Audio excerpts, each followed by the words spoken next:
น้ำท่วมนาไอ้จริงน้ำตาไหลนองหวังสิแต่งกับน้องเดือน12สัญญาว่าไว้ขายข้าวอยู่นาแล้วจะมาสู่ขอสามวัยเก็บเกี่ยวข้าวนาเมื่อใดอ้ายจะไปจัดงานวิวาเห็นน้ำท่วมนาขอเปลี่ยนสัญญากับคนดีอ้ายขอเปลี่ยนทันทีย้อนบ่มีเงินทองดังว่าหวังจะขายข้าวจึงต้องเศร้าย้อนน้ำท่วมนาขอเลื่อนเอาไปปีหน้าอ้ายจะมาสู่ขอแน่นอนฝนตกน้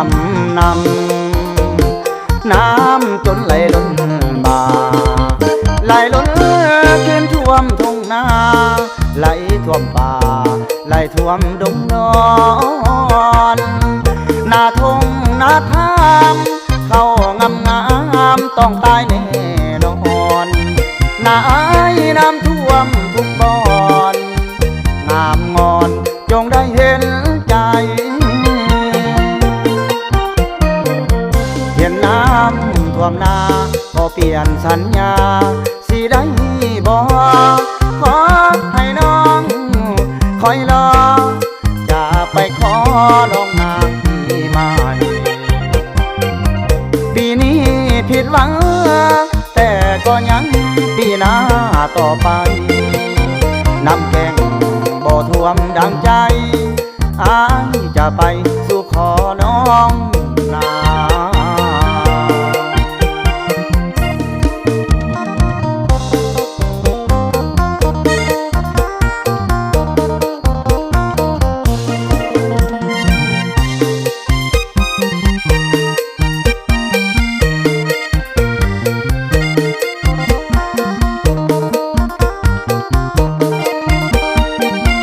ฝนตกน้ำจนไหลล้นบ่าไหลล้นขึ้นท่วมทุ่งนาไหลท่วมป่าไหลท่วมดงนอนหน้าทงหน้าทามเข้างามต้องตายแน่นอนหน้าอ้ายน้ำท่วมทุกบ่อนงามงอนจงได้เห็นใจ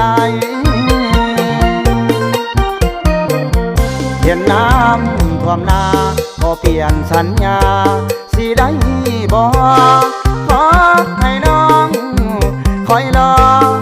จะไปขอน้องนางที่ใหม่ปีนี้ผิดหวังแต่ก็ยังปีหน้าต่อไปน้ำแกงบ่ท่วมดังใจอ้ายจะไปสู่ขอน้อง